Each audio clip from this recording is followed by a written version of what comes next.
I'm so proud that we have such a wonderful gathering this morning, and I'm so grateful to each and every one of you for being here and wanting to share your good ideas and thoughts about what a wonderful place rural America is and all of the great opportunities that exist there. So we're delighted that you've joined us with our Senate Democratic Rural Summit. Senate Democrats have a strong record for rural America, but we can always do better, and that's why you're here. We need your voice, we need your input and ideas. This summit is a wonderful opportunity to bring together people from different sectors of rural America to talk about not just where we're at, but more importantly, an agenda for the future. Well, I'm here like a sponge. I want to listen to what other people have to say. I want to take the best ideas that I hear back to my home state, and I want to implement them. What you see in an urban city like Washington, D.C. is so much different, dramatically different than what we experience in rural Alaska. And some of our communities in Alaska, you can only get there by plane and sometimes only by boat. One of our tasks and our challenges right now is to get all our communities hooked up with high-speed broadband. We think that's an important element, especially in rural communities, for delivery of economic development, but also education and health care. We have got to do more to ensure that not only our farmers, but other businesses in rural America are able to access the internet at their farm or their place of business. It is just critical that we be able to do this in order to grow business in our rural areas. 10% of our state is Native American with 22 tribes, and these are areas that are really hurting. We have Indian reservations with 80% unemployment. Rural America always seems to get hit harder than urban areas anytime there are difficulties, simply because rural America doesn't have much of the infrastructure support system or safety nets that urban areas seem to have more of.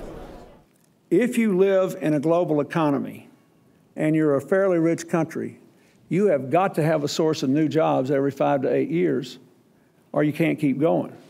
And there are towns in rural America that hadn't had a source of new jobs in 30 years.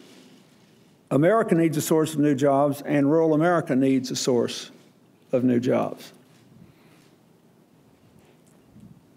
The obvious source is energy. If you look at this, the benefits, there's going to be $13 billion more in income flowing to rural America just from what's being done in biofuels. We got to completely change this whole energy debate. Rather than having our energy source come from a few single sources, we've got to think about much more of a, I think, distributed energy generation network. And that could be a huge, huge win for rural America.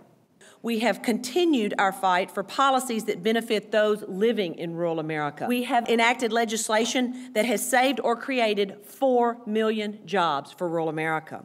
We've created tax credits for small business owners who only want to do the right thing by their employees and provide them with health insurance. We have invested in our infrastructure and made sure that rural Americans have access to clean drinking water. It's pretty tough to survive unless you have good drinking water. And the infrastructure we have in rural America, and I think I can speak for rural America because it's this way in Montana, is wore out. Rural is not a small version of urban.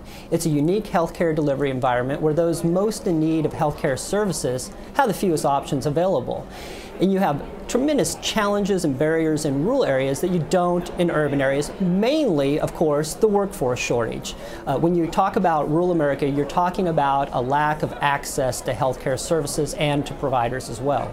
We've made the largest investment ever in our country in community health centers. There is an estimate that there will be about 10,000 communities that will benefit from adding a community health center.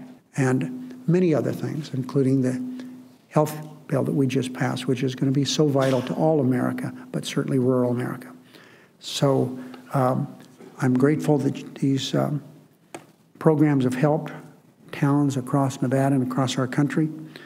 These programs reiterate our commitment to helping rural communities succeed and ensure they won't be left behind. We've already lost a lot of our population from rural areas in the United States, and we have a lot of land, obviously. It's one of the great things that we have as a nation, and we want to empower our people to be able to choose where they want to live and not be restricted in those choices. And high-speed broadband, investing in rural communities in the smart, right way, and opening up exports so that we can open up markets are all things that I think we can do, and we're willing to work with you to do it. These programs reiterate our commitment to helping rural communities succeed and ensure they won't be left behind. This is going to make a difference in Washington and in your individual states.